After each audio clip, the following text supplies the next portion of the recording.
Hello, Kavita Sir, ma'am. yes, sir, Ma'am, I can hear you. you're the co-host. You can make any changes. Okay, okay.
Sir, in 1 or 2 minutes, our resource person will be joining. So, participant, please be patient.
Ma'am, it seems Sir has joined.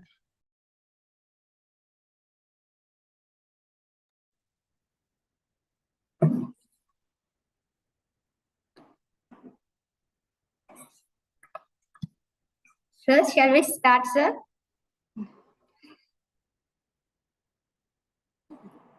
Yes, ma'am, you can go ahead. Yeah. Sir, Jitendra, sir, shall we start, sir? Yes, ma'am. Yes, ma'am. Am I audible? Yes, sir. You are audible and you are visible too. Okay. With just a minute. Yes. Fine. So my sound is quite okay. Yes, sir. Good. Sir. Okay, fine. That's interesting. Okay, Okay. thank you. So you can start, ma'am. Yes, sir. And start with the welcome address, sir. Okay. Thank you. A very good morning to one and all present here. I am so happy to see you together here. A big thank to each and everyone present here for joining our program.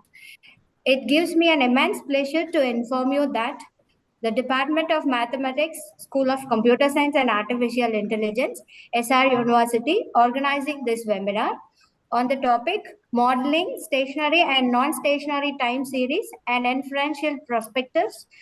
To start this program by heartily welcoming everybody, I now welcome our research person, Dr. Jitendra Kumar Sir, Associate Professor, Vellore Institute of Technology, Tamil Nadu, and our HOD, and the professors, and my dear students, and the participants. Today, we have gathered here for the webinar, which will provide the insights in inferential perspectives of modeling stationary and non-stationary time series, a deeper understanding and techniques and their application in various fields. I hope this program will great and successful. Once again, I welcome you all for this webinar. Have a good time. Thank you.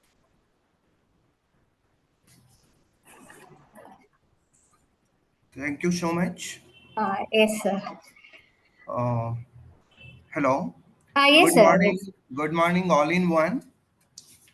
I express my sincere thanks to Dr. Kavita K and entire organizing team, including the competent management of SR University, who has approved this webinar.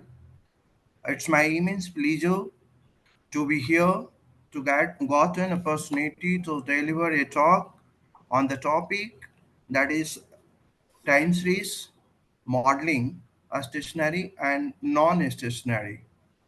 I expect that I should start with the fundamentals, because if I go to the demonstration of technicalities, all different models is a huge topics. So I'll try to make it conceptual progress from origin towards gradually moving towards the technical aspects. Sir, sorry to interrupt you, sir. Yes, Let ma'am. me introduce your profile, sir.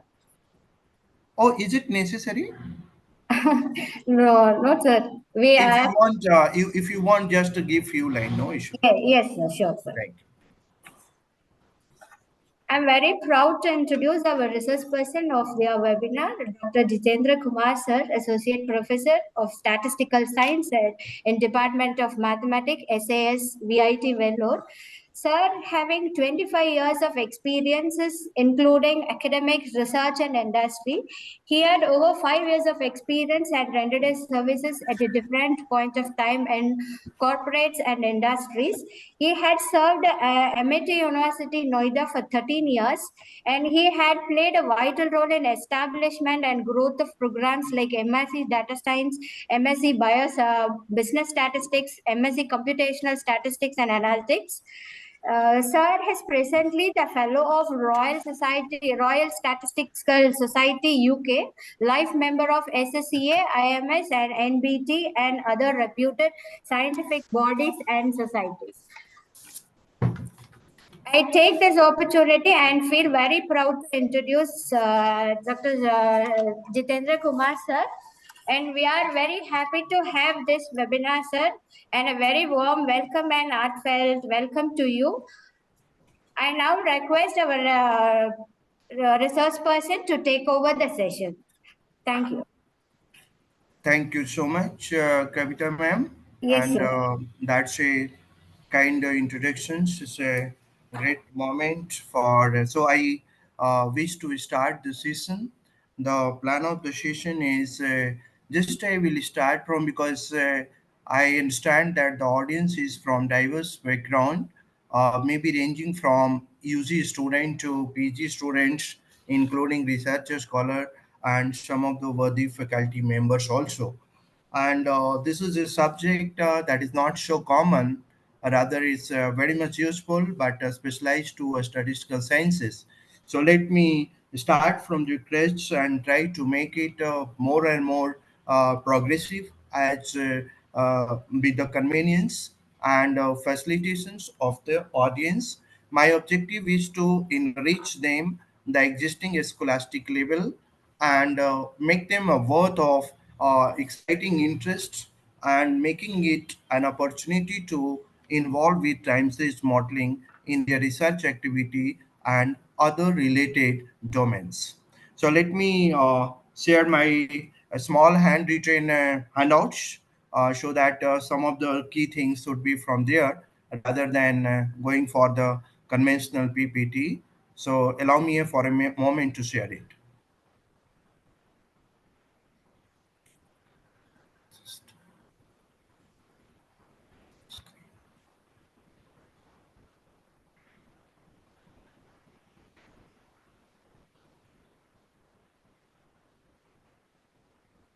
Just a minute.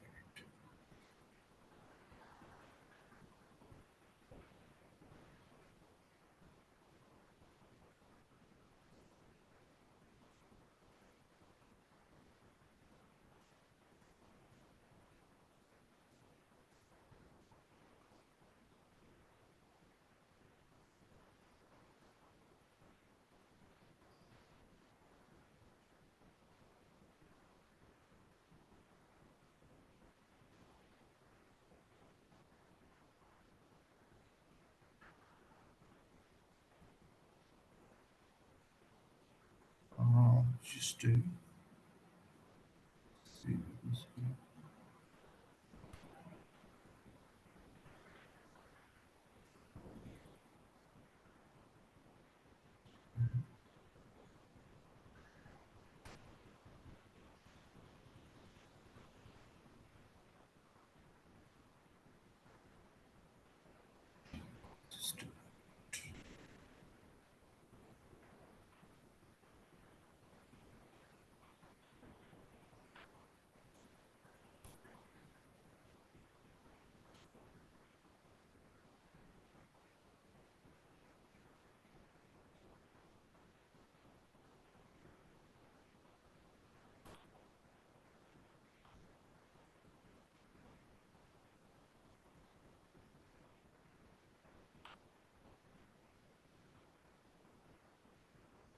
Why is it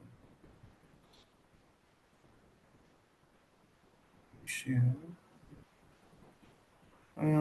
Sharing is 1 minute. Why it's not coming like that? Screen window. Is that?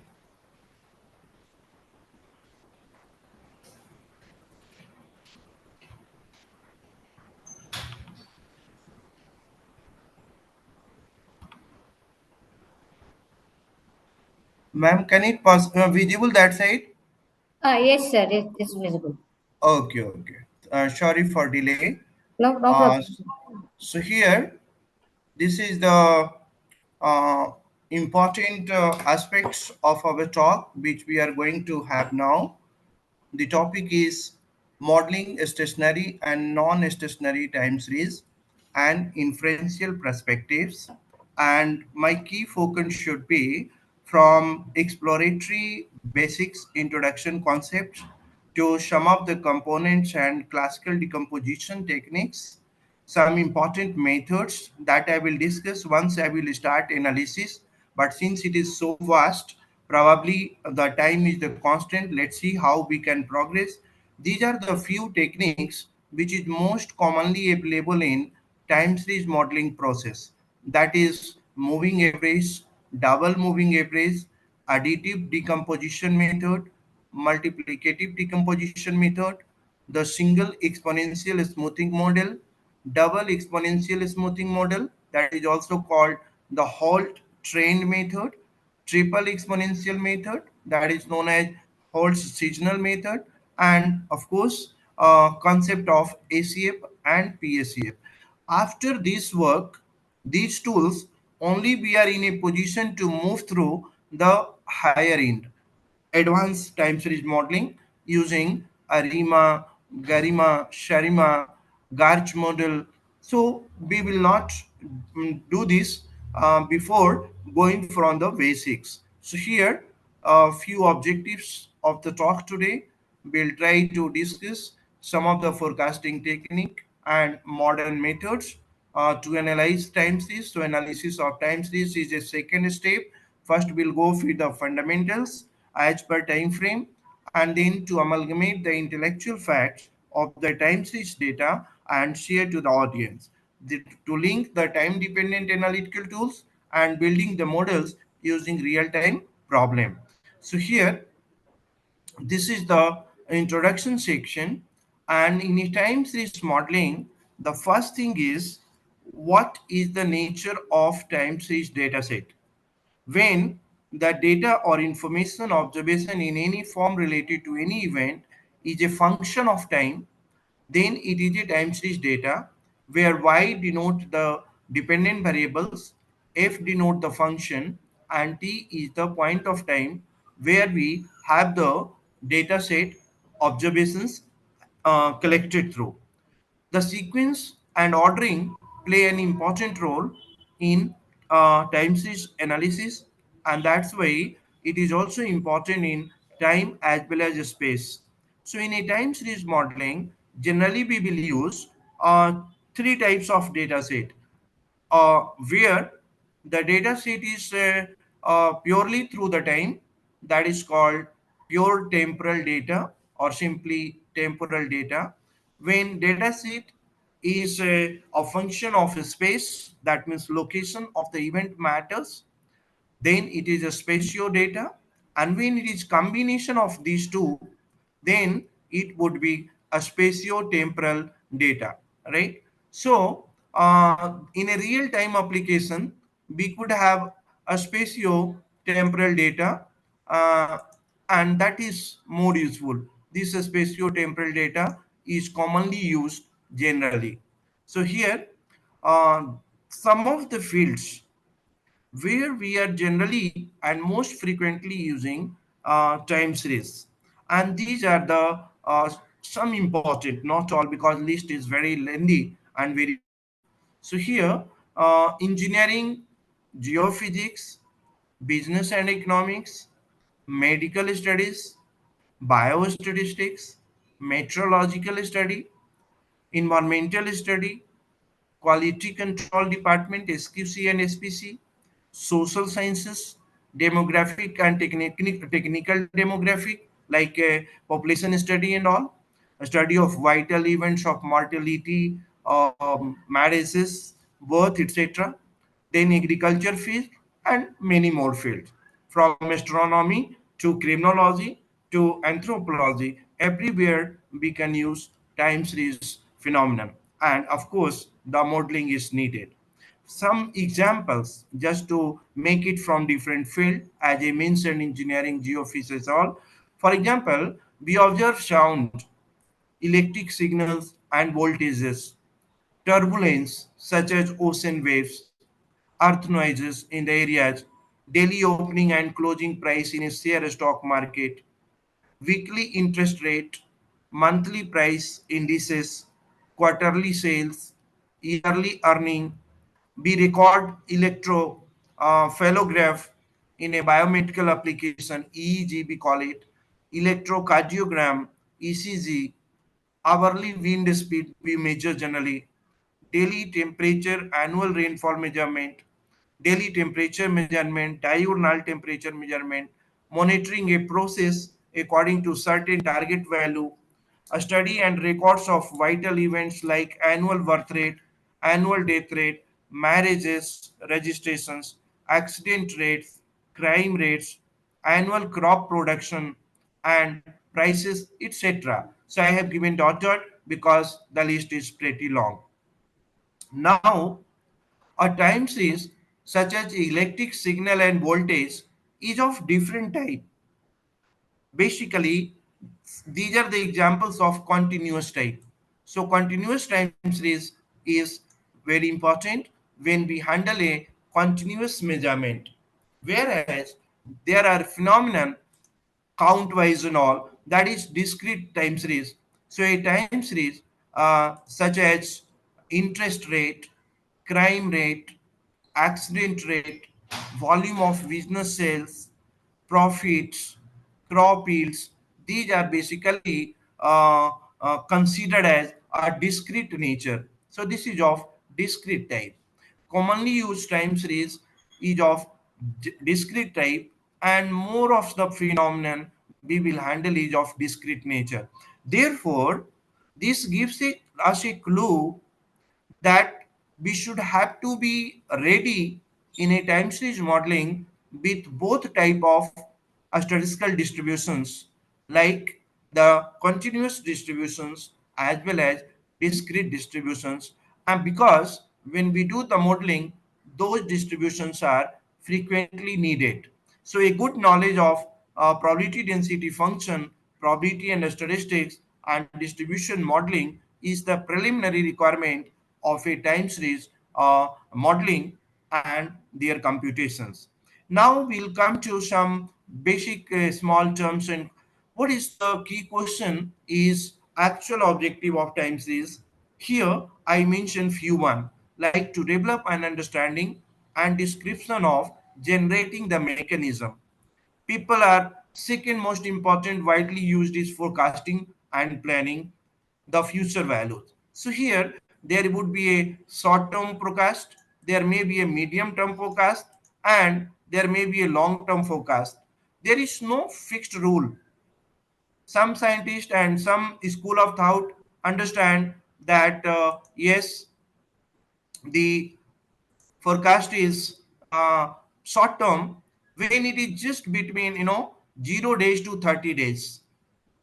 Some say no, it is varies between 1 year, 0 days to 1 year.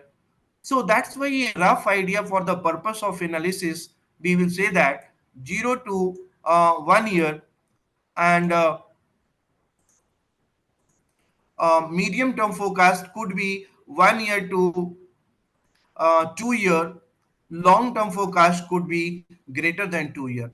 Why this varies? Because in a technological era, the technology is changing very fast, and due to that reason, we can change this short term, medium term, and long term forecast. But one thing is very clear: any forecast using time series above 5 years is definitely not reliable, because unforeseen factors make your forecast very much unreliable.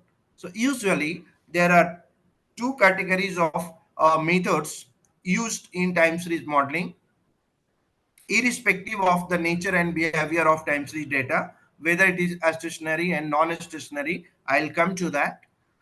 Um, Mostly the decomposition models like trend and moving average and single exponential and all, these are used for short term forecast or maximum to medium term forecast, but never be used for long term forecast.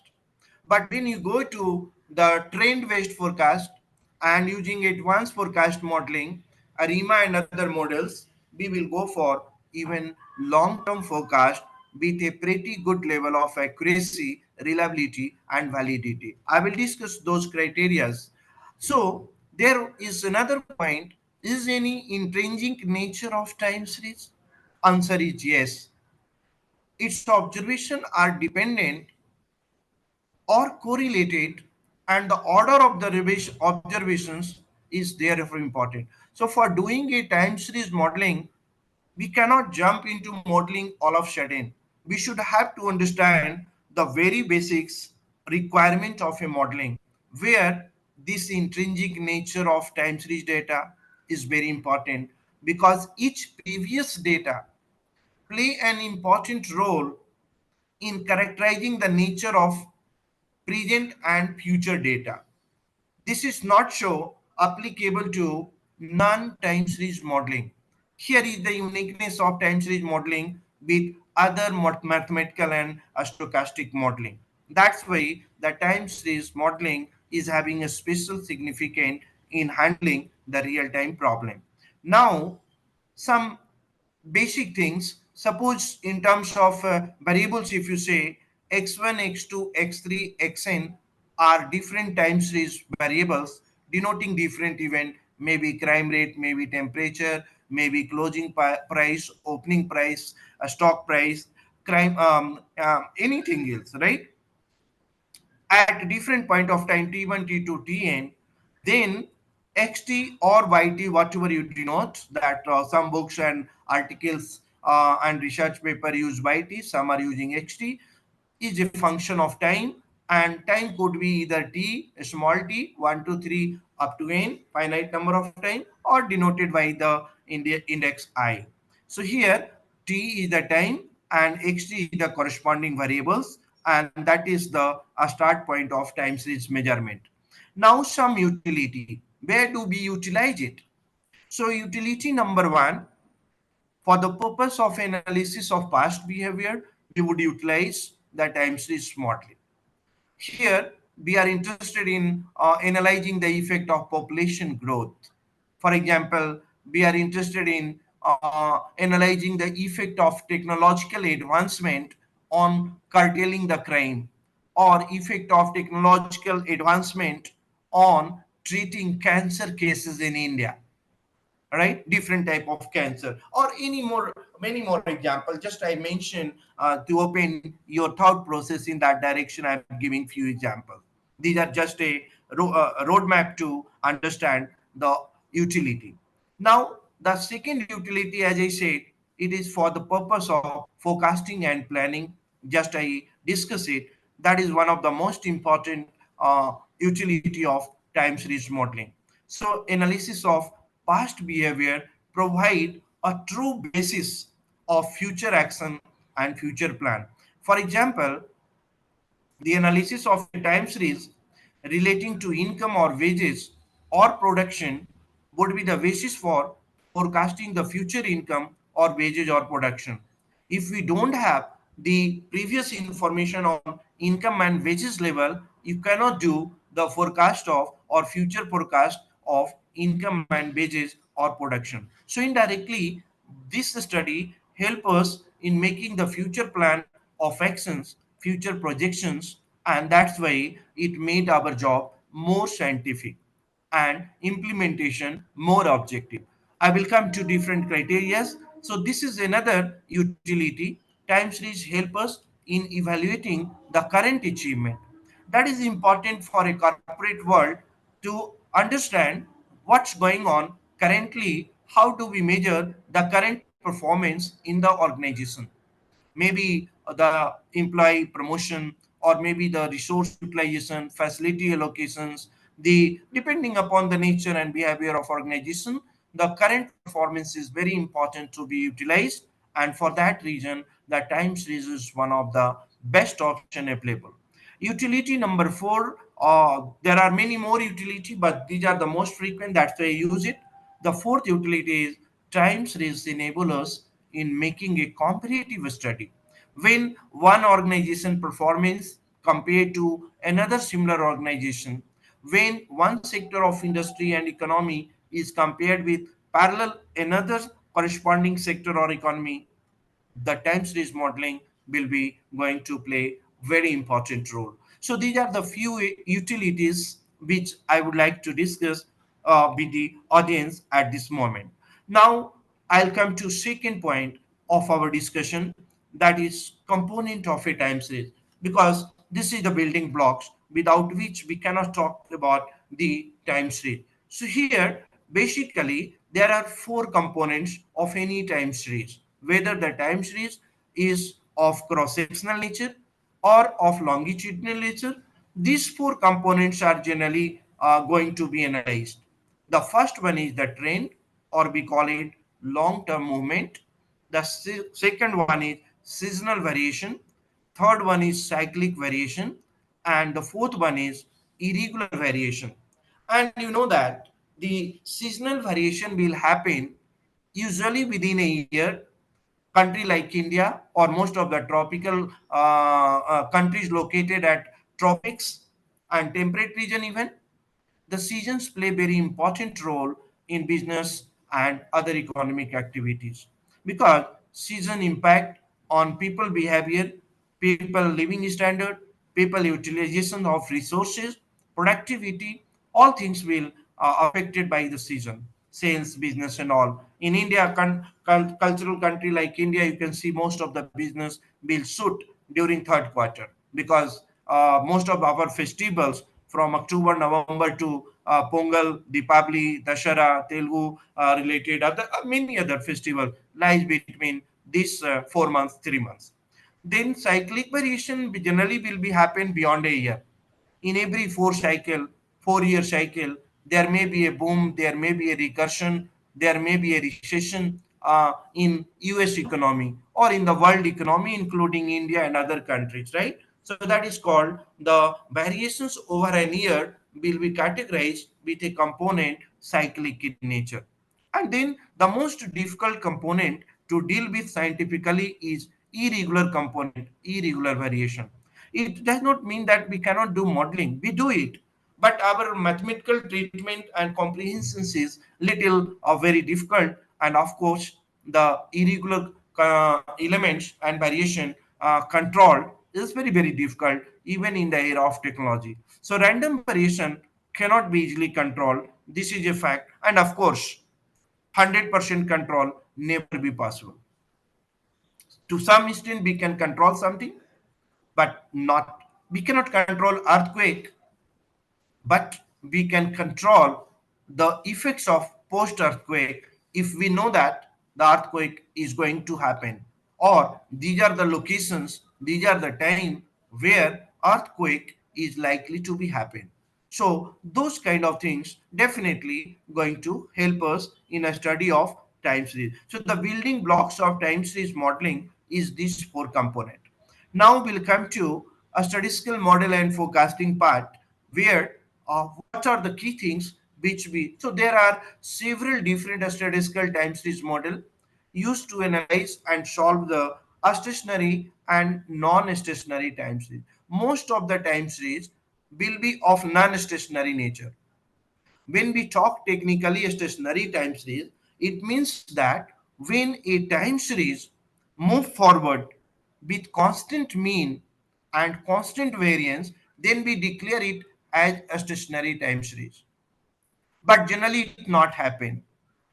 To the other hand, when a time series progress with different means and different variances, then we declare it non-stationary time series. Of course, we have many methods and some of the very common approach to convert a non-stationary time series information to time series information by doing differentiation, finite difference approach, and also other methods like variance stabilization transformation technique, box Cox models, and many more. Right? There are so many options. All right. So here, this is important that first you understand a stationary and non-stationary, which can be very easily understood if you make a plot time versus xt. And when we see that, I can demonstrate it on different software also, or even in excel. Once I'll have a time, I can go for that. I can show you the graph how it varies. So here, non-stationary and stationary time series plays very important role. Before going for analysis and modeling, you must bifurcate it, or if it is non-stationary, convert it to stationary. If you want to do convert a stationary to non-stationary, that could be also done. So here there is a term specifically I use, that is called in block method. What is the in block method mean to? Here the blocking is a concept, like moving average. We do the blocking there. Weighted moving average, we do play role of blocking. Single exponential, we do play role of blocking. So blocking information may be denoted by k, 3 at a time, 4 at a time, 5 at a time, and we'll move the averages by taking that blocks is basically in block concept. So here the key concept involved is the estimated parameters, and the rule is that the law in developing in blocking is it must not be violated. What is the law? The law is the estimated parameters are invariant over time. Such a model which remain invariant over a time is known as time invariant parametric model. And understanding of time invariant parametric model is important. Let's take example. These examples are basically an example of time invariant parametric model. Decomposition of time series, as I said, decomposition into time, seasonal component, cyclic component, irregular component, all are in block methods. Then exponential smoothing technique. Here again, we have a different approach and different method depending upon our data. The first one, which is very common, is called single exponential smoothing model, right? By t plus ft plus 1 is equal to alpha ft plus 1 minus alpha yt. But for the sake of those mathematical inputs, I avoided it and make it in a concept part. Later on, in advanced part, I'll may have session on that. So here, ACS model, then DES model, we call it double exponential smoothing model. In fact, it is a Holt train model. When trend play vital role, then we will use double exponential method. And this is called triple exponential. So that means the smoothing is done at three level. Here in the first model, a smoothing of data is done at only one level. In the second model, we'll do a smoothing at two level using a smoothing constant alpha and beta. And in the third one, we'll do a smoothing at three level called alpha, beta, and gamma. So this is basically when we use this three model, it is also very important to know it. When you have this pattern, like suppose you are having here I yes here I have mentioned. Suppose you have a time series data where there is a trend and there is a seasonal impact. So if there is no trend available and no seasonal impact is there, then you suggested to go for application and implementation of single exponential osmotic model. When trend is there but no seasonal effect is there, we are recommended to go for whole trend model or double exponential smoothing model. And when there is both present, S means trend is also there and seasonal effect is also there, then we will apply the whole seasonal model. All these model are which category model? All these are here. It is basically comes under time invariant parametric model, right? So here I give you some category of time series modeling. There are two basic category of decomposition of time series modeling approach. One is additive modeling, where we will add all this time trend plus seasonal effect plus cyclic effect plus irregular effect, and then of course random component. Random component play very important role. In fact, this play like a brain of this model. Then another approach is multiplicative model, in which different components are not additive in nature, rather multiplicative in nature, which is sometimes very useful, sometimes very harmful too. So here, this model is, you see, a star means multiplication, and here the model moves with addition. But in a real-time application, getting purely additive and purely multiplicative is a challenge. And therefore, we will use mixed model where some of the components are additive to each other, whereas some other components are multiplicative in nature, and they might be any combination. These are just few examples. So here, next, I have done how do we do forecasting using a time series, and for that, the knowledge of the process of forecasting is very important. Whatever the model you use, the procedure is important. So how do we categorize the procedure? I can do it in a three group. The first one, the classification under group one is, that is subjective procedure which is judgmental in nature, and we may use our judgment or knowledge or experience or intuitions. Hello, hello, Sir? Yes, hello. sir. We are hearing you. Acha, okay, but how it's share screen gone from this side? Just 1 minute. Why it happened? Just a minute. It's already window. Is- this side some technical error, ma'am. 1 minute. Should I reshare, ma'am?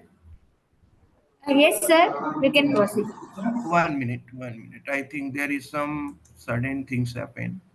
Window, entire screen. Where is this gone? Hmm. Just a minute. Just a minute.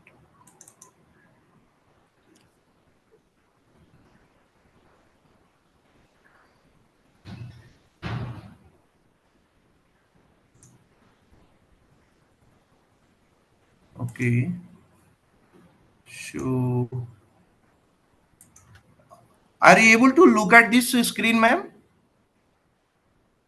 Shared screen? So 1 minute, sir.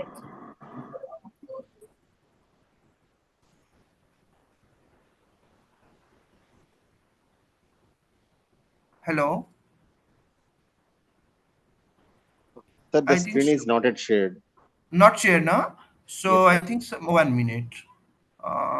Let me why it is gone all of a sudden? Let me see. Share screen. Window. This. Can you see now, sir? Yes, sir. It's Yes, all sir. right Okay. now. Sorry, I think some technical glitch happened this side or something. I'll say. So what are we talking about this? That we were going to this portion here. Just a minute. Yes. We'll talk about this additive, multiplicative, and mixed model, where I say most of the time we will use mixed model in a real-time application. Then we'll talk about forecasting procedure, where the three groupings and three classification, three levels are important. The first one is called subjective procedure, which includes judgmental in nature, and we may use our judgment or intuition based on our practical experience. That play very important. You cannot go straight forward what model is talking to you. Rather, you develop the model according to your work experience and project experience, right? Because you are the person who knows the field experience, that what kind of model you need and what kind of mathematical objectivity you require to make your decision making. So your subjective procedure play very important role. Second is called univariate procedure. In a univariate procedure, generally the only input is time and related xt. No other information needed. That's why we call it univariate time series modeling. And then the third grouping, which is the reality mode, that is called multivariate procedure and multivariate time series modeling, in which there could be a multiple input, multiple factors. Each factor is a function of time to display or generate the single output. So that is case with the multivariate time series modeling, which is a little more complex than univariate. But the concept, all concept of univariate can easily be extended and applied to multivariate, but all concept of multivariate cannot apply on univariate. Vice versa is not true. So Box Jenkins contribution in time series modeling is very much prominent, and they have suggested three steps. First step, they say identify a model.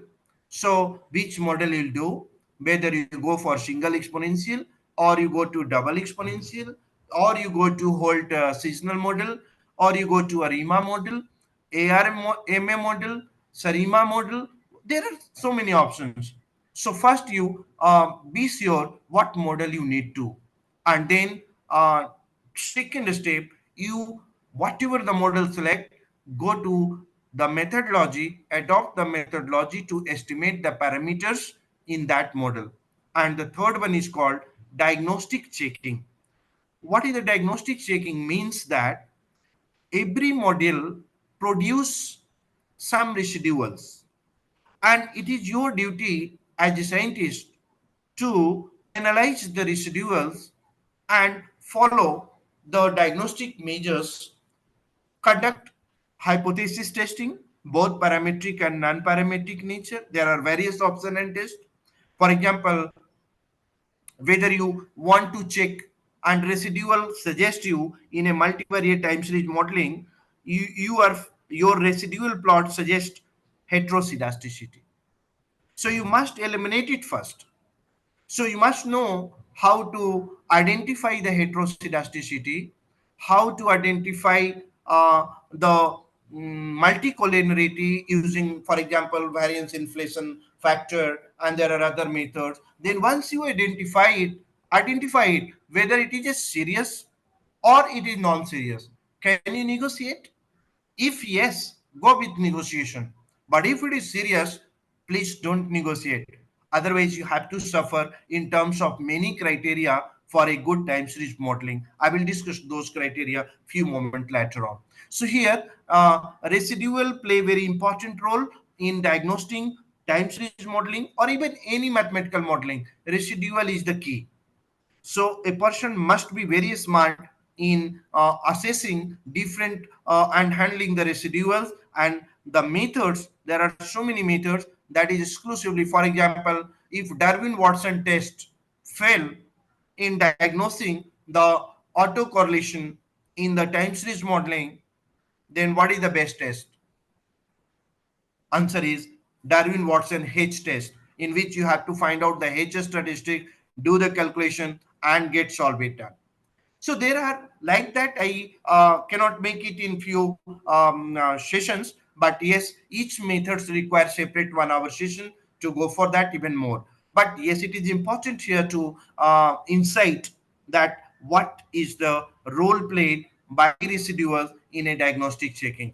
So the importance of residual and related analysis for diagnostic measures is very important in assessing the situation, assessing the assumptions of holding the model true.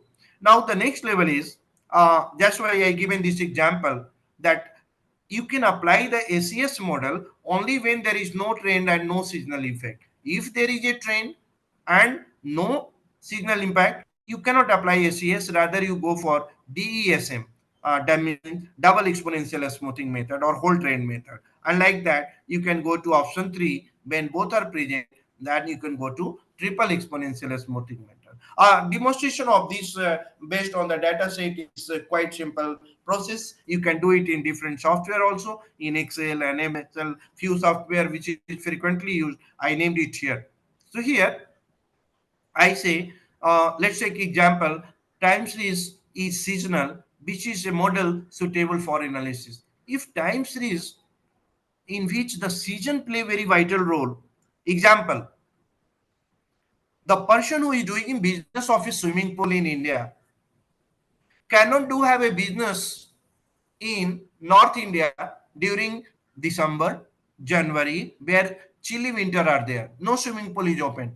Even in July, where thunderous, stormy rainfall, torrential rainfall happening, electricity, electrical thunder, and all these possible, swimming pool are being closed. That means the business of swimming pool is exclusively an example of seasonal variation. So, which model you will apply? Can you go for this one? No.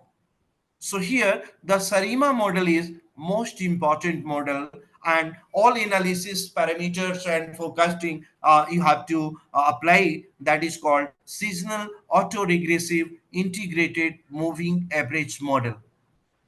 You cannot apply Arima in that case. You cannot apply Arma in that case, Garch in that case. So Sarima model is the recommended model where your time series observation is purely a function of seasonal impacts. This is just an example. So like that, some other methods are suggested. For example, you want to do this using Sarima, fine. You can also use Bayesian forecasting methods.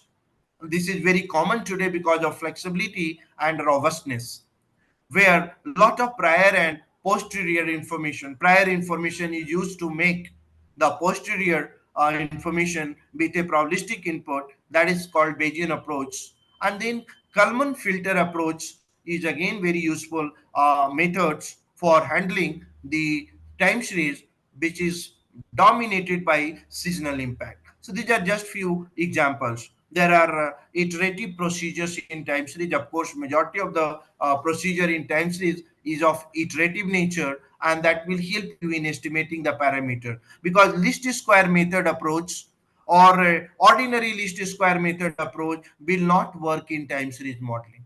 As it working in simple and multiple regression, you cannot expect it to work here. Even in a Gauss-Markov theorem simple cases, it is okay. But if it is the Gauss-Markov theorem with generalized variance, you cannot apply the ordinary least square. Then there are these iterative procedures or numerical search method or finite difference method will be going to give you, or give sampling plan method, MCMC method. There are a lot many. That all cannot be discussed in 1 hour sessions and all. But yes, there are various iterative procedures available, and the role of computation, the role of computer, here is the role of automatic automation increases. Now I'll discuss you these things here.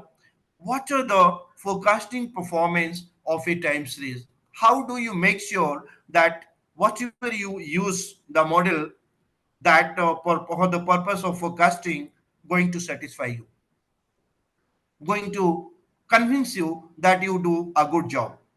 And the objective here is to understand a quick short meaning of this word.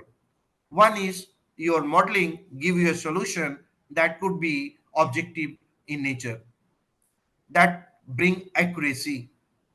that validate the work, that bring confidence to the end user, right? Not only the service provider. This is very important here. And then, of course, it should be reliable. So any product and services used and delivered or employed using a best suitable model must be reliable in nature. And of course, it is sensitive to human uses and application. Sensitivity play very important role. And these are the generic term. Maybe some students are UG students, otherwise most of the PG students and researcher are aware with this term. Some of them are confused also because many of just go through the book knowledge and others, they're not able to understand it. So for them, I like to share few one-liner discussion here. So objectivity exclusively means the result of a forecasting process should depend entirely and exclusively on data, not on the person who are using that data. That means what? That means subjective intervention is strictly prohibited.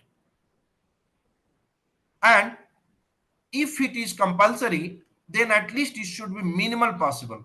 Make sure forecasting is a science. How it is possible? When subjectivity, that means a person who is using the data should not put their view in the data. They should strictly go to what the data science say, what your technical finding comes through, right? Don't trust the elements of bias into it from your side and favor and disfavor one and another. That is called objectivity. Now, the second which is important to ensure at this stage is the type series modeling of any niche is validity. What does it exactly mean? The forecast is valid if forecasted series and original time series is being examined to be highly correlated. This is the meaning of validity.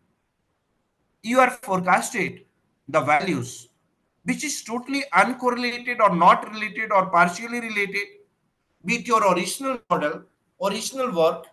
No, that will not be. It should be a highly correlated in the same dimension, in the same direction, and in a same spirit.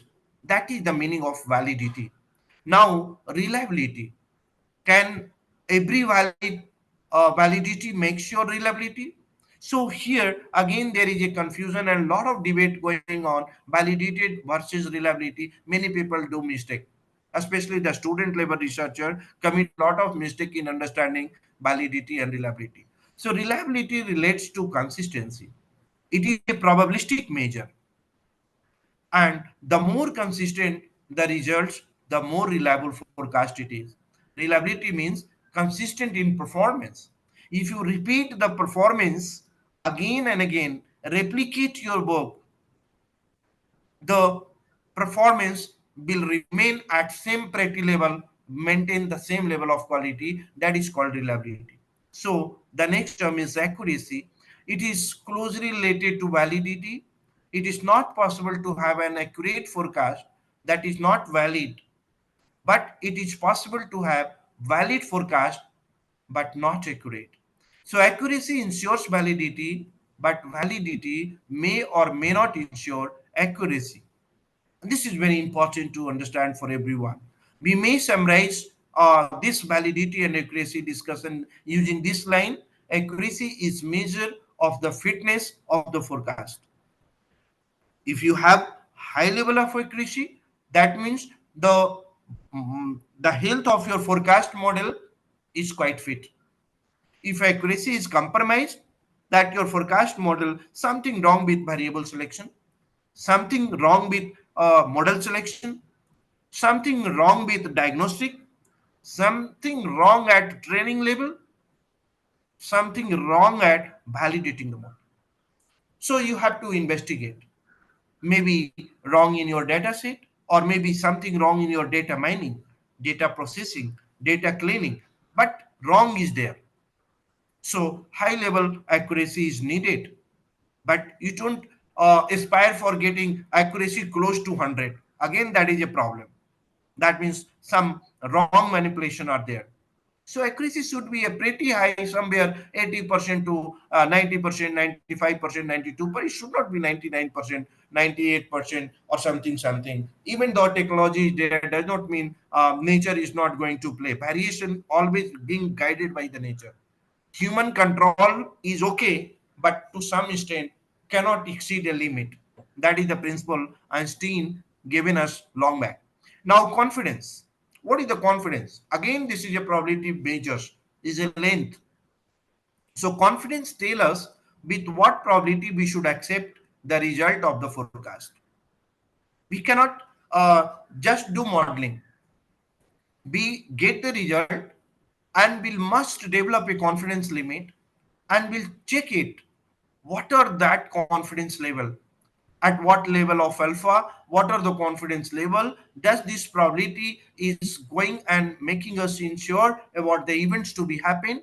Those answers are very important. So confidence tells us with what probability we should accept the result of the forecast. The nature of data play important role in computing the confidence. Last criteria is sensitivity. It is again, it should be human centric, it should be technology centric, it should be result centric. So sensitivity is more related to method, it is more related to algorithms than to result. The rule is more scattered the result of a method are supposed to be a better sensitive, especially when we are using different type of data set. So the more sensitive the method is, means a scatteredness should be there. So result should not be too much clustered. It means it is less sensitive. If results obtained is having a pretty permissible level of scattering, right, that would be treated as a sensitive model. So that is the way you can. So here these six criteria is very important, and to conclude these six criteria, I suggest to conclude from criteria 1 to 6, we may say that we should prefer to implement sensitive and reliable method which is producing valid and accurate forecast placed within an acceptable narrow means relatively smaller confidence length, confidence interval, right? So we should go for relatively a smaller confidence length interval. Confidence length is also going to guide us whether the confidence level prepared is truly sensitive or it is less sensitive. So these are the few discussions before going to. So still we have not started the analysis, and still we have not entered into modeling. Why? Because these are the preliminary requisite of understanding without which we cannot jump into that. So here now I am a little bit closer to the analysis and modeling part. So I discuss the thing. What is forecast accuracy? Do you have idea about it? Yes, this is a kind of error that generate through the deviation of actual value xt and forecast value ft. And this error should be as minimum as possible, right? Here, some of the properties of this error are also there that play important role. So here, let xt is the actual observation, and ft denote the forecast value for the period of time. Et denote the error generated for period of time t. Then forecast error et or ei should be a random variable. This is important. The forecast error should be a random variable. Randomness is the most important criteria of ET. Second thing is the variance of error ET should be as minimum as possible. Ideally speaking, people look for zero variance. No, that is not a feasible condition. Practically it should be as minimum as possible, because ideal condition do not exist for practical purposes. Otherwise we couldn't able to solve those tools if you work with idealness objective in mind.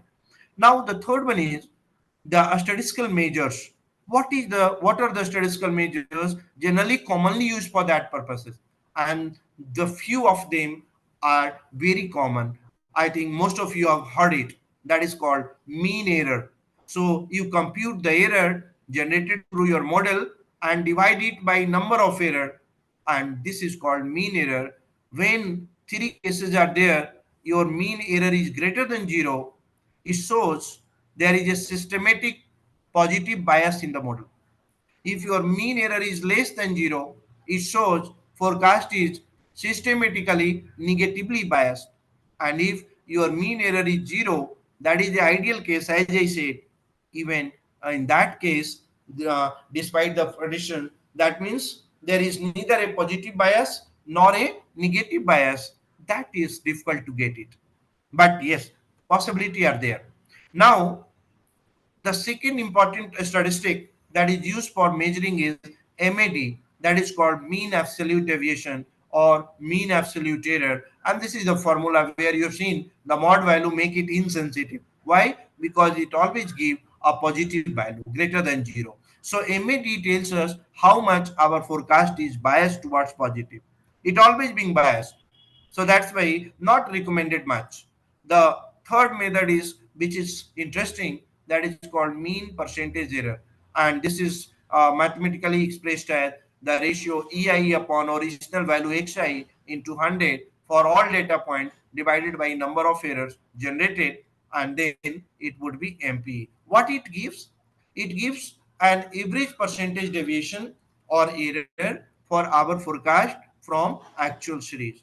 The next very useful method is MAP, mean absolute percentage error. And here the formula is again the same formula as above, but with absolute value. So this one is more insensitive than MPE, right? So we recommend C rather than D. Another one is called root mean square error, which I have not forget to write it here. So root mean square error is one of the most recommended error measurement. Now I am coming to, because time may be a constraint here, so I'll take you towards the actual characterization of time series modeling. It can be only done through the idea of autocovariance and autocorrelation. So a brief discussion on autocovariance and autocorrelation is needed. Here, the point is autocorrelation are a statistical measures that indicate how a time series is related to itself over a period of time, Ti. How we compute it? So, computation of autocorrelation requires some idea. Here, what we do, we compute the correlation between two sets of data, namely the original series, and the second one is called, the first one is called original series, and the second one is called lagged series. What do you mean by lag? For example, the autocorrelation at lag 1 is the correlation between the original series xt with xt with lag 1. That is means xt minus 1. So you can see this xt is original one, I is equal to or t is equal to 1 to n, and some series moved forward with lag 1, one period lag, it is called xt minus 1 or xi minus 1. So what is the correlation between xt and xt minus 1? That will give you idea about correlation between. Similarly, lag 2. Lag 2 means the correlation between xt and xt minus 2. So second order, like that. So here there is a popular diagram, and that is called correlogram. What is correlogram? I think most of you have heard it. A correlogram is a graphical representation that measures the correlation values, right, between, in case of autocorrelation. So a graph of the correlation values, that means a graph between two correlated set of data, is called correlogram. It's not a graph between x and y, it's a graph between two correlation. On xy there is another set of correlation, and by x is another set of correlation, and then what is the graph, what are the scatter plot between them, will be the correlogram. The term autocovariance, what is the autocovariance? Covariance, you know, but what is autocovariance? The word auto means I want to justify. So suppose the covariance between a variable zt and its lag value at k, that means zt plus k may be 1 when lag 1, k is equal to 2 when lag 2, k is equal to 3 indicate lag 3. So zt plus k means z 1, zt plus 1, zt plus 2, like that. It is separated by lag k, and it's called auto covariance. How do we compute it? It is like the ordinary covariance between two variables. You can see here, it is denoted by gamma k, and it is covariance between xt and xt plus k. How do you calculate? As it is. The basic formula of covariance is expected value of xt minus mu and expect into the xt plus k minus mu. When we solve it, we will get the answer of gamma k. E means expected value or estimated value. Me means, you know, the normal meaning of mean, population mean. The true mean of the stochastic process, or you can say population mean, is the mu. So the rho k, that means autocorrelation coefficient, is basically, this is the formula for a given data set. You can use this and compute this value, xt minus mu, xt plus k minus mu, divided by the square root of variance of xt and variance of xt plus k. This is called autocorrelation at lag. Rho k is called autocorrelation coefficient at lag k. Now some special case. What happen? General cases. For a stationary process, suppose it is a stationary time series that moves with unit, constant mean and constant variance, then the variance should be what? The sigma square should be gamma naught, and it's the same at time t plus k. As I said you, in a stationary time series, the constant variance is there. Time series move with constant variance. So what is the variance at sigma t plus k? The same variance will be at sigma t. So there is no difference between sigma t plus k and sigma t value. And that is why we call it constant variance case. So in that case, rho k would become like this. And the simple symbol is rho k is equal to gamma k upon gamma naught, where the rho k is 1, right? For stationary cases only. Here, autocorrelation is dimensionless and autocovariance is not a dimensionless. This is the difference between autocorrelation and autocovariance, right? So somebody say, what is the difference between two? You can see that autocorrelation is always dimensionless quantity, whereas autocovariance is not a dimensionless quantity. Remaining things is similar to, as far as mathematical treatment is concerned. This is the way you can compute. I'll give some another few minutes discussion on that. So here, for any data, let's take example. We have a three data set, three character. X denote character 1, Y denote character 2, Z denote random variable, Z denote character 3. In that case, these are the properties which is usually UG level property. All those mathematics and statistics students have studied it, maybe in the first year of UG or in the 12th class maybe. The covariance between the variable x plus y and z, how you solve it? You can use covariance xz plus covariance between yz, and then you can use the covariance formula, this one, to solve this equation. Now similarly, covariance with a constant ax and z, it would be constant will go outside, it become a covariance xz. And then in that cases, suppose whether you are interested in finding out the data is suffered through sample autocorrelation or not, usually this is the hypothesis, null hypothesis, which is h naught rho k is equal to 0 against alternative rho k not equal to 0. Here what is the point is, rho k is 0 means is a simple or composite null hypothesis. Of course, it is a simple null hypothesis, versus rho k not equal to 0 is a composite alternative hypothesis. So it is a test, that is simple versus composite. And also it is a two-tailed test. Maybe alternative hypothesis have two options. Rho k may be greater than 0 and rho k may be less than 0, right? So this is the hypothesis generally used when you are interested in testing the rho value or testing the sample autocorrelation presence in the data set. Here we divide the estimated rho k value, right? And how do you calculate a standard error of rho k? So a standard error of rho k can be computed as rho k divided by standard error of rho k. This will follow almost the unit normal deviate, and here the variance formula is there. So variance of rho k, it should be variance of rho k is computed using this formula. This formula is given by Bartlett approximation method, and that's why it is 1 by n. N is the sample size, 1 plus 2 into summation whatever the time frame, time is from 1 to q, rho nu square, and if k is greater. So here in this formula, if your rho value is 0 for a stationary cases, then what happened? The Bartlett's approximation reduced to the variance of rho k would be simply 1 by n, because this part will go to 0. So this a special case variance become rho k, and it is 1 by sample size. This is important application in solving a problem.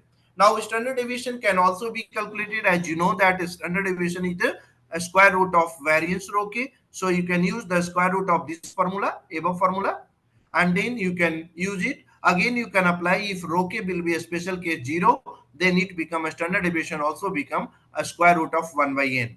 So this is the way you can compute for any given time series data set their standard error, rho k value, and this one.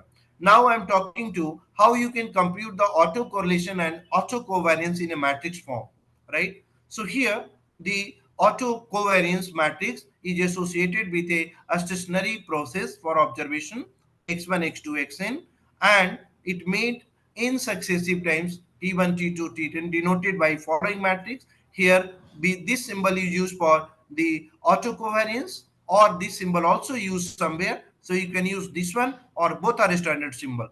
So the autocovariance matrix is a symmetric matrix, and this is denoted by gamma 0, gamma 1, gamma 2, up to gamma n minus 1. The next row, it is gamma 1, gamma naught, again up to gamma n minus 2. Like that, this matrix. Now you can see the diagonal matrix. If you take the diagonal matrix outside and divide each element by this gamma 0, what happened? You can see this gamma 0 divided by gamma 0. I have taken gamma 0 outside, and then all these diagonal elements become 1, and this become converted into gamma 1 by gamma naught is called rho 1. So this matrix after this operation converted to this one. So here the variance covariance matrix, or is equal to gamma naught into this matrix 1, rho 2, rho n minus 1, rho 1, 1, rho 1, rho n minus 2. All these diagonal matrix is 1, 1 now. And this is used to find out the calculation of ACF, auto correlation function, and also it is important to get the partial autocorrelation function, PACF, because these are the two approach needed for any time series modeling for advanced level calculation. So there is a formula and relationship here, that the autocovariance is equal to gamma naught into P naught, Pn, where Pn is known as autocorrelation matrix. So here we can go for autocorrelation matrix.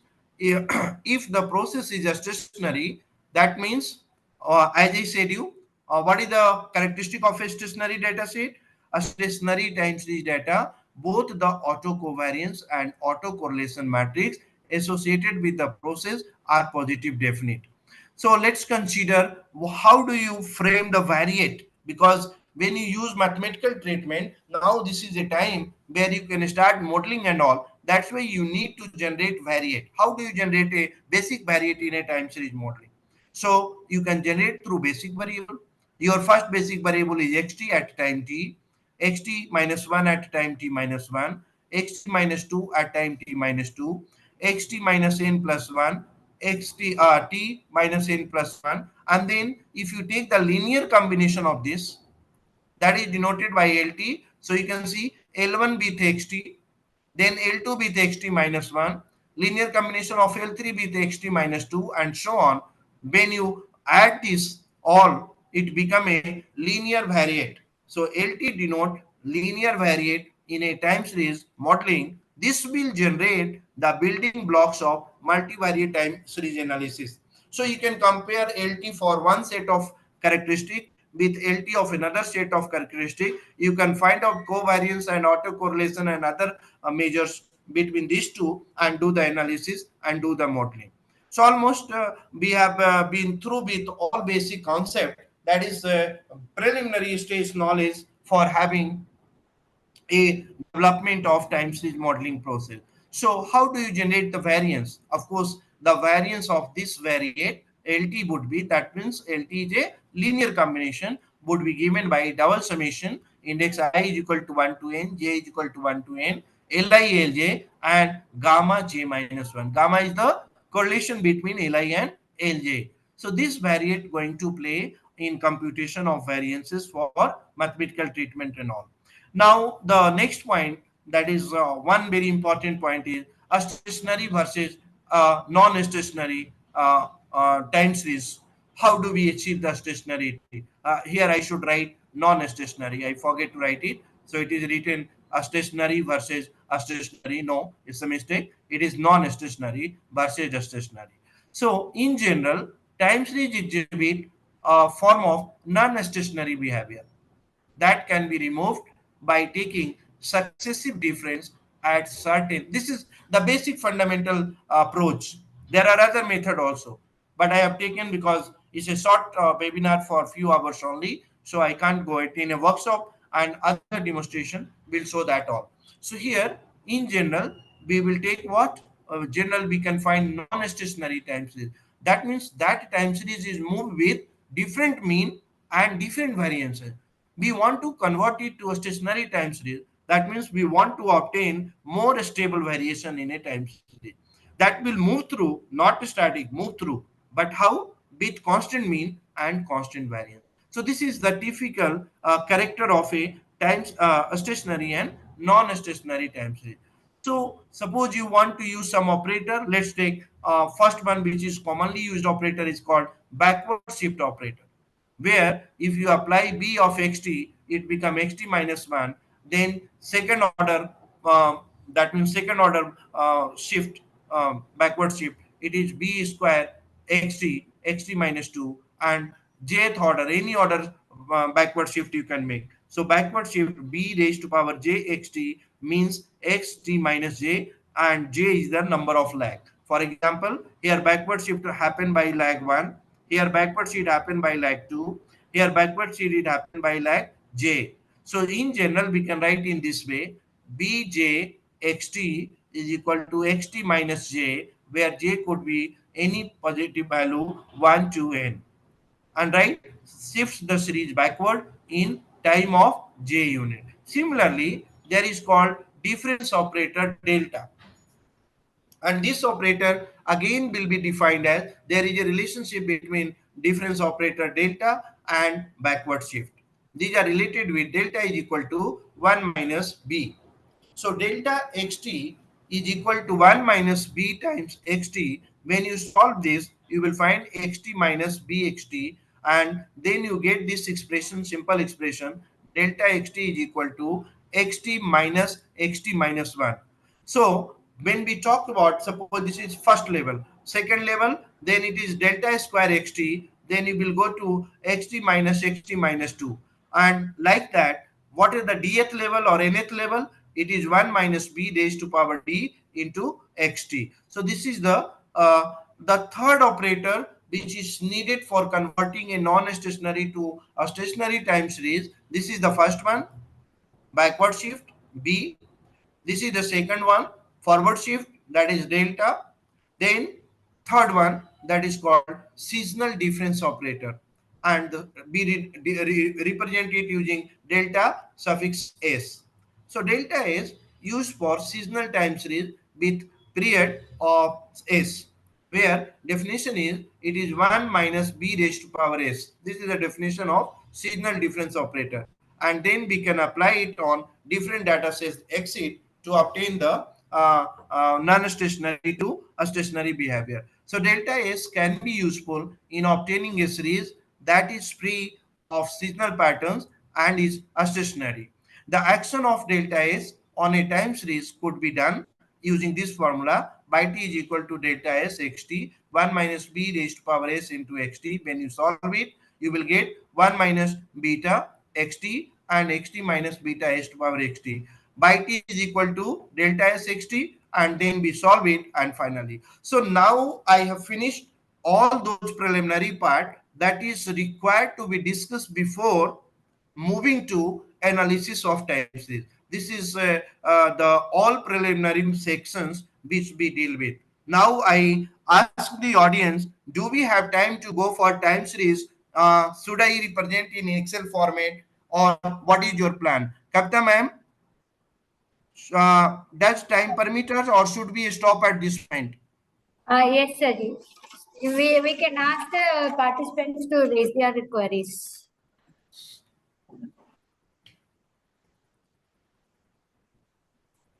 These are all preliminary section, because without these understanding, nobody can move to time series modeling. So discussing ARIMA and all those model cannot be done without this level of discussions. That's why I have taken this as a first input. Now everyone is eligible to go for analysis of time series. Now you can start one by one: the semi-average method, double moving average method, single moving, centrally moving average method, the detailed discussion on a specific data set. If sometime you can arrange 1 or 2 hour session in future, I can demonstrate on different software, right? You can use R, you can use Excel, you can use Solver, you can use Python, you can use any multiple software, Stata, SPSS, Minitab, all is capable enough to handle the time series modeling, right? Can you ask the audience to have any so far any point or queries that can be raised from their side, where I would love to interact with them?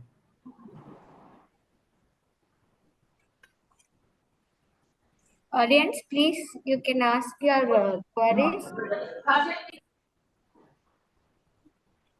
Audience, if you have any questions, please post them in the chat box so that we can convey them to the research person, Jitendra sir. Because these are all preliminary, still, because we have not moved into modeling portion so far. Because if we move into modeling portion without having this understanding, that all will be totally wastage. That's why I want to. So I ask the audience that the concept of variate, the concept of a stationarity, non-stationarity, decomposition, different model, is anything remain unclear on my part? Can you tell me? I don't think, sir, because I have seen a very few of you. I mean, you explained everything very, very clearly, sir. And Okay, it's very okay. rare to find people like you. No, no, no, no, not like that. I love to be. In fact, the next series I move into the same direction in future. Then I start with decomposition model first. Since it's not a workshop, otherwise I can ready be. I can go to have the data, live data, calculation Excel first, then R first, then Python first. But that can require times, and that could be scheduled later on. No problem. Uh, Kavita ma'am, there are few questions you can. Yes. Yes.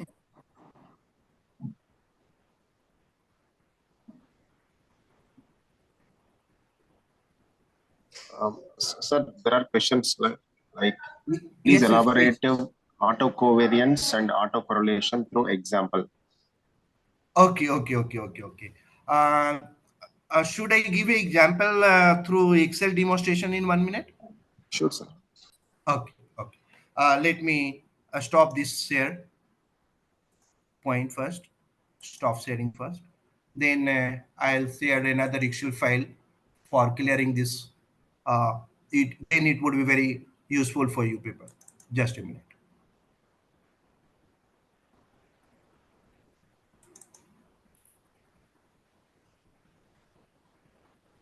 Yes.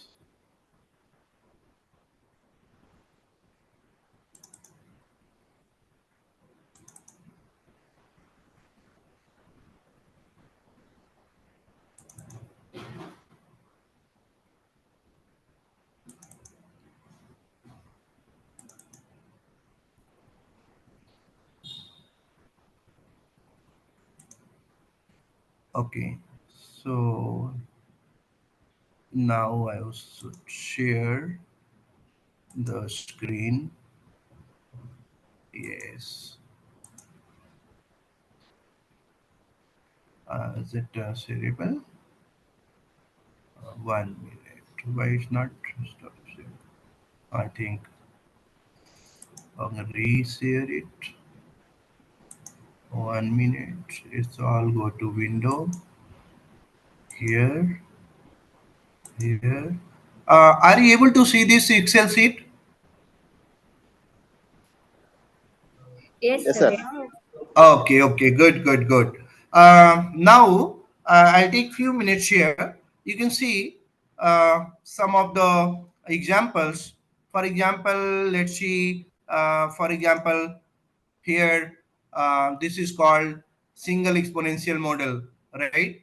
And then you can see this is the data for month of January, February, March, and this is the sales 30, 25 and all. I have applied which method? Single exponential smoothing method, in which uh, you can see here in Excel there is a automatic inbuilt system. If you go to data here, there is option data analysis. From here you can choose exponential smoothing method, and here you can go to OK. Then you can insert this input. For example, input sales by, if you click it here, then damping factor alpha, you have to choose alpha is, suppose alpha is 0.96, then damping factor would be 1 minus 0.96. For example, let's see, in front of you I do it. This is, I have clicked and I want this sales data to be here selected. So I select sales data here, and then I'll go for damping factor. Suppose my alpha is 0.96. So damping factor, as I say, it is 1 minus alpha. So it become 0.04. So I write it here, 0.04. Then I say level. I'll generate output. Let's say I want to generate output somewhere here or some other sheets, blank sheet here. And then I go for interested in finding out the chart. Also standard error. You can see clipboard cannot be emptied. Okay, here, yes, you can see this is generated value. Now the plot is also generated here. You can drag this and take it anywhere, right? Or even you can move the plot, copy it somewhere, right? So like this, some fluctuations happen due to data.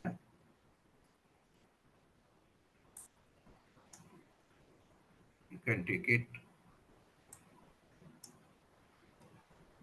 here.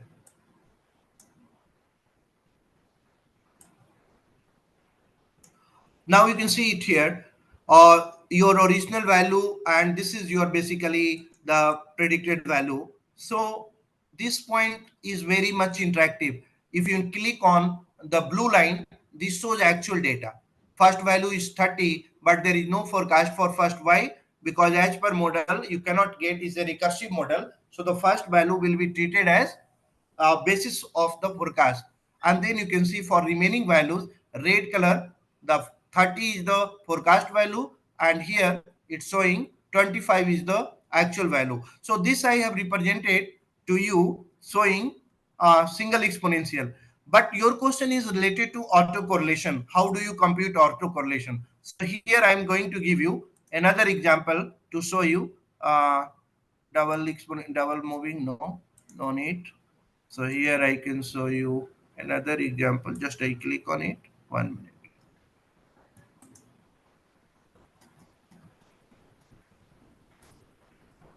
Should I move to this example? Yes. This is a time. Okay. This is seasonal. Forget it. Another example. Double moving average. No, it cannot do it. Auto correlation. No. Right. Just a minute.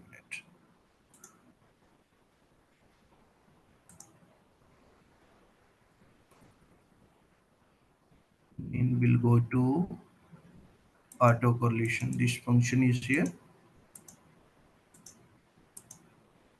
ACF. Just a minute. Right system. Okay. Go to home. Okay. Go to It's not clicking.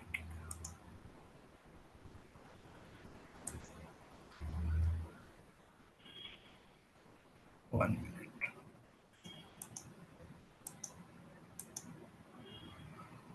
Okay, so I think some error is there, but anyway, I can click it like this.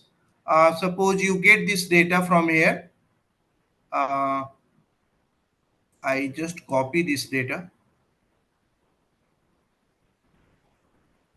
This is the XT. Control C. You can put it somewhere here. Control paste. Now I want to generate ACF, auto correlation function. ACF with lag 1. So maybe row 1 with different lag. With lag 1,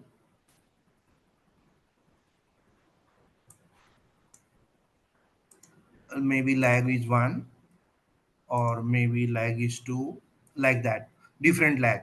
So how do we do that? We will do it in a different way. Just a minute, why it's not? Okay, I'll try to move it, but it's not working. 1 minute. Okay, this is Kapta ma'am, is it visible? Yes, sir. It is visible. Okay. Now fine. Here you can see this is the data, ma'am, right? Uh, Big data. It is actual data of a from rolls of absorbent paper towel. T is equal to 1 to almost sample size is 20, right? So I have calculated here total, standard deviation, average, all those things, and this is the actual value. So first of all, you see this first.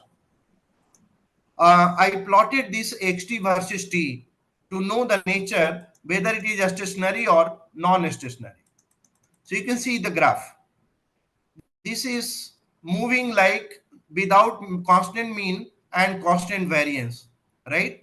So this is a non-stationary time series. That is first thing.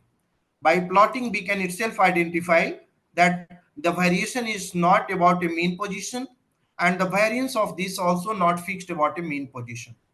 So, as I discuss you, that we can apply a finite difference approach, right? And we can change it first difference, and you can see here FD star. FD star means I have taken a first difference. That means the first value is not available. The second value is 14.40 minus 15. This is here. Third value is 14.93 minus 14 point this is here. Then if you move through, this is called first order finite difference. Similarly, we can generate second order finite difference, SD star, by taking difference of this value and this value, next this value and this value, and we can. If you plot T versus first difference, the graph will look like this. Now, can you see the difference between above graph and this graph? You can see now this graph is not fluctuating like above graph, like this, and this become a stationary nature. But still I want to improve the further stationarity. We will again plot the T versus second order, this one, ZT. If you do the plot, the third plot, you can see now, this is the third plot. This is the second plot, and this is the third plot.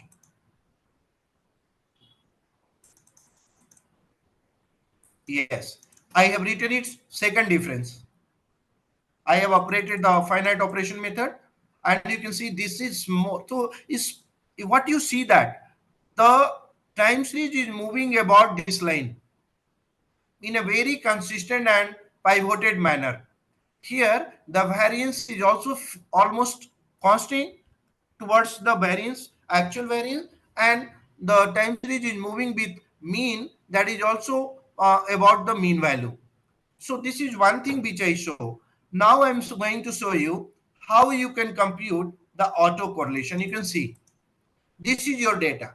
T versus XT. Now, first of all, what I did, to find the autocorrelation, you have to calculate lag. First level of autocorrelation will use lag 1, second will use lag 2, lag 3, and that way you can find out any correlation, autocorrelation of order 1, 2, 3, 4, and 5. So how you generate lag 1? You can see here 15 and 14. What is the difference between 14 and 15 here?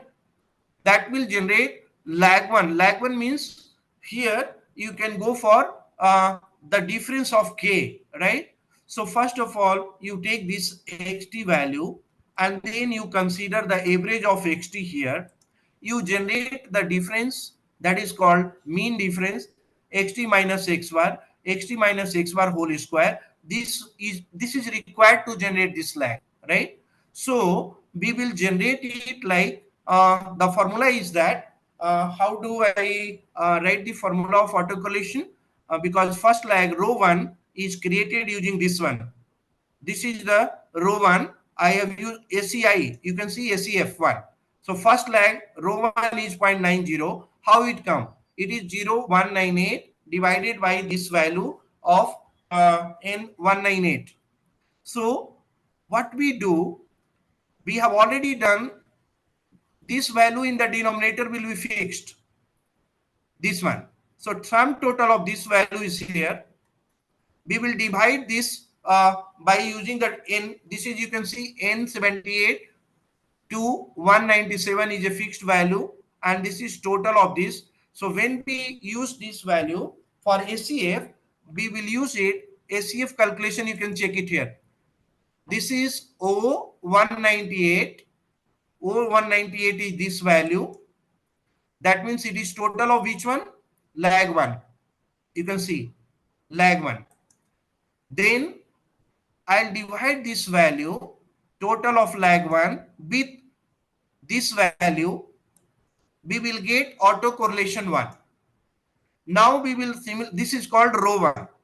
Now I want rho 2 calculation. Again we will divide the total of this lag 2.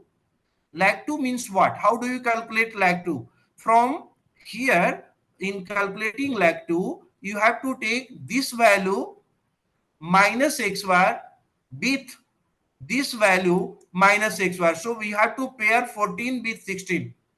Then next calculation we will do 14.93 with 2 lag. 2 means 15.633. So in a covariance matrix, you have to consider in a pair manner. See, covariance is what? What is the correlation? Correlation is, it is covariance between under root variance of x and variance of y. Same concept I have used here. So that's why I generated lag 1, lag 2, lag 3, lag 4, lag 5, and n number of lag you can generate up to that. So maximum lag 5. You see, when you generate lag 5, what is the difference between first and 5? 5. So it stop at which point? You can see here, no value here, no value here, no value here, no value here, nowhere. In lag 6, last 6 values are absent. This, and this. Similarly, so in lag 1, only one value, last value will not be counted. So we will use this in a calculation of, when you use R command or R software, you can simply use ACF function to generate the autocorrelation, right? Rho 1, rho 2, rho 2. And then PACF, that I will discuss later on, that is called partial autocorrelation, will be generated once you know the ACF. There is a relationship between PACF and ACF.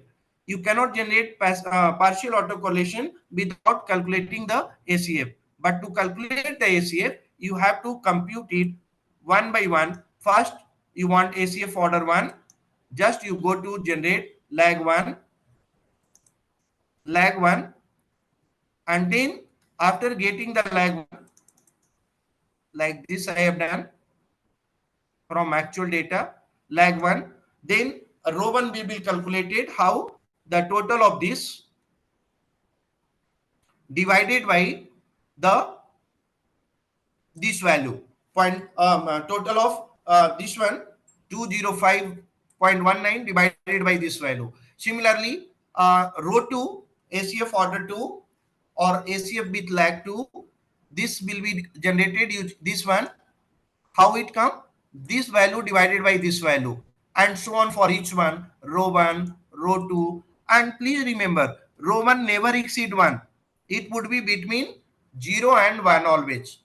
All ACF value lie between 0 to 1 in a positive case and 0 to -1 in a negative case. Like correlation never exceed -1 to 1. The ACF value also never exceed -1 to +1. Even PACF value will also not exceed -1 to +1. So this is what you can do it manually. So only thing you need is from actual data, you have to generate lag 1, and the formula for this would be demonstrated how it would be. If I write something, writing is not there. In fact, I can show you 1 minute. Just I'll show this calculation using the formula. Just 1 minute, hold on, please. The formula is just writing the formula. I'm writing it here.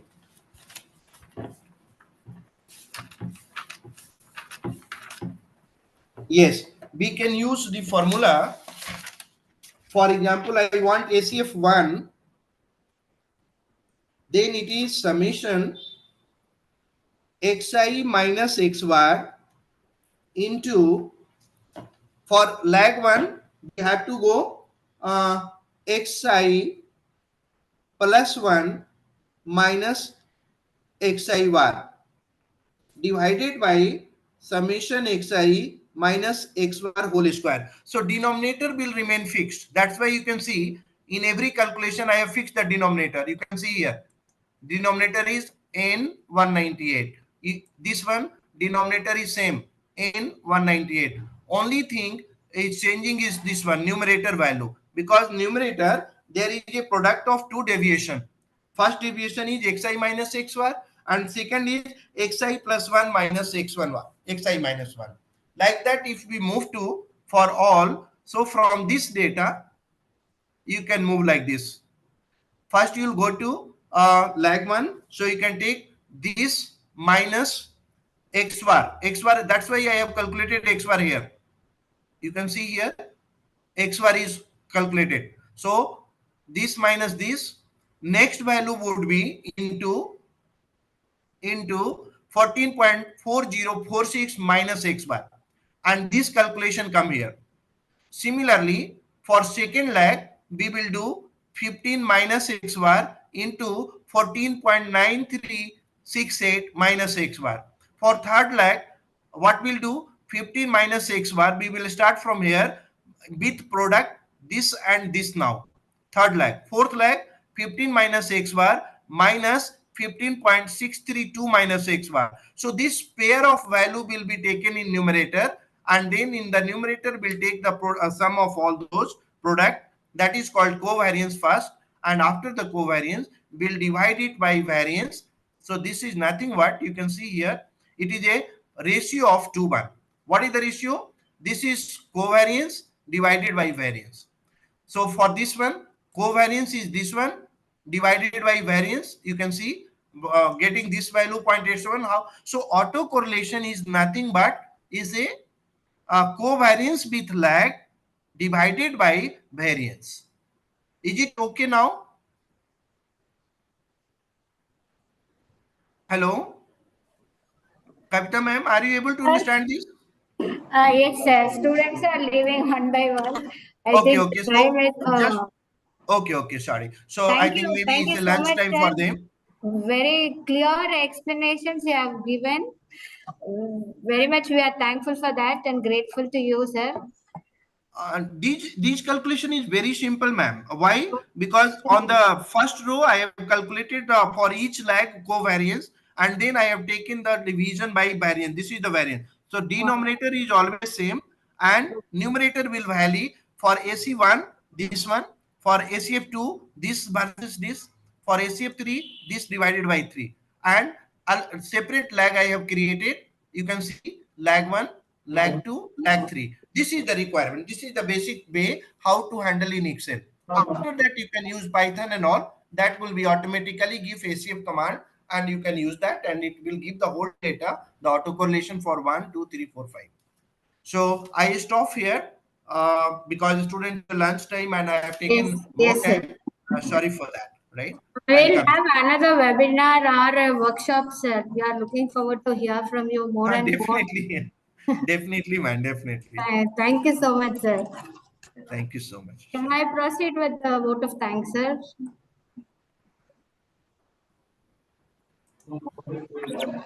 So, on behalf of the Department of Mathematics and members from university, would like to expressing my profound gratitude to the God for making this event success.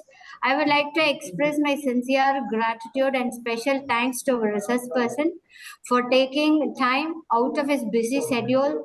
And I especially liked your speech and information, sir. And you have prepared your own notes. That is also we admired a lot your handwriting and all.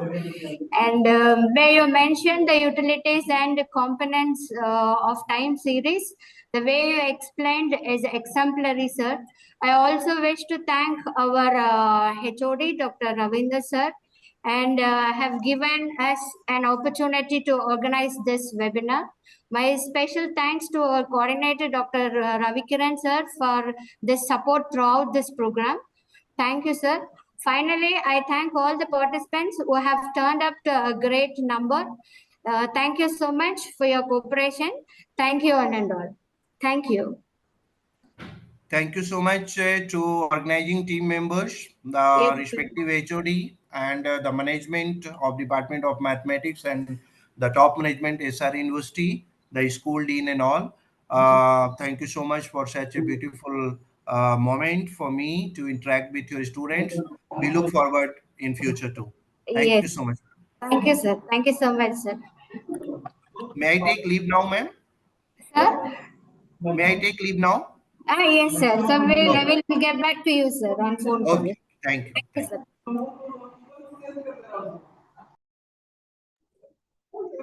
Ravikiran, sir, shall we wind up the meeting?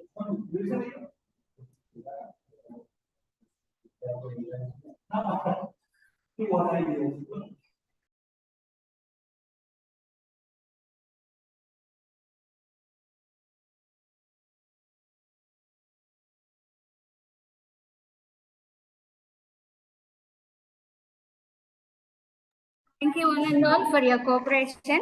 Thank you.